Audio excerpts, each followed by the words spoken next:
মাত্র ৩৫৫ দিনের আন্তর্জাতিক ক্যারিয়ার, এর মধ্যেই জাতীয় দল নাকি ফ্র্যাঞ্চাইজি লিগ প্রাধান্য পাবে কোনটা, এমন ধরনের জটিলতায় পড়ে গেছেন ফাস্ট বোলার নাহিদ রানা।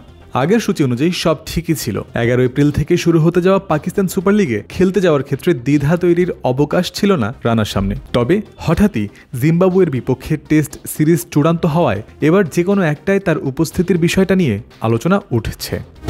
আগামী 11 এপ্রিল থেকে শুরু হবে পিএসএল এর এবারের আসর। অন্যদিকে আবার 20 এপ্রিল থেকে শুরু হবে Bangladesh Zimbabwe test series. Peshawar জালমিতে সুযোগ পেলেও তাই এই সিরিজ শেষ হওয়ার আগে খেলতে পারবেন না রানা, সেই সম্ভাবনাই উঁকি দিচ্ছে।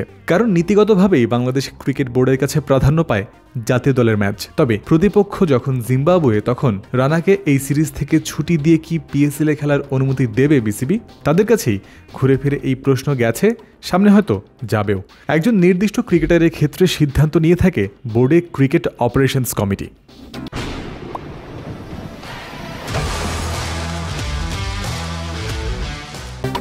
বিপক্ষ দলটা জিম্বাবুয়ে হওয়ায় রানাকে পিএসএল খেলার জন্য পুরোটা সময় ছাড়া যায় কিনা বিসিবিও হয়তো সেদিকটা ভাবতে পারে।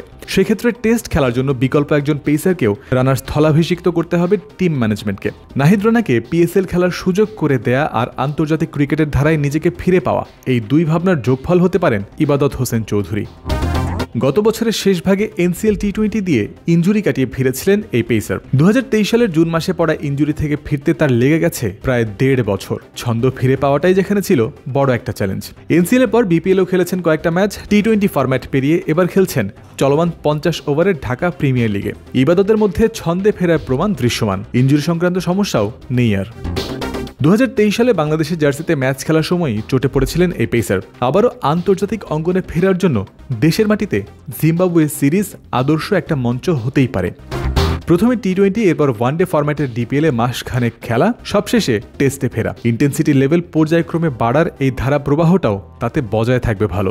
তবে একটা বিপক্ষ যুক্তিও থাকবে। লাল বলে ক্রিকেটে ঘরোয়াতে কোনো প্রস্তুতি নেওয়া ছাড়াই আন্তর্জাতিক টেস্টে একজন বোলারকে নামিয়ে দেয়া কতটা যুক্তিযুক্ত হবে? দিন শেষে ম্যানেজমেন্ট আর বোর্ডের ক্রিকেট বিশেষজ্ঞরাই তা বিচার বিশ্লেষণ করে সিদ্ধান্ত নেবেন। নাহিদ রানার পিএসএল খেলা আর ইবাদতের আন্তর্জাতিকে ফেরা একই সূত্রের গাঁথুনিতে পড়তে পারে তাদের মতামতেই। জয়ন্ত বিন্দু, ক্রিক ফ্রেন্সি।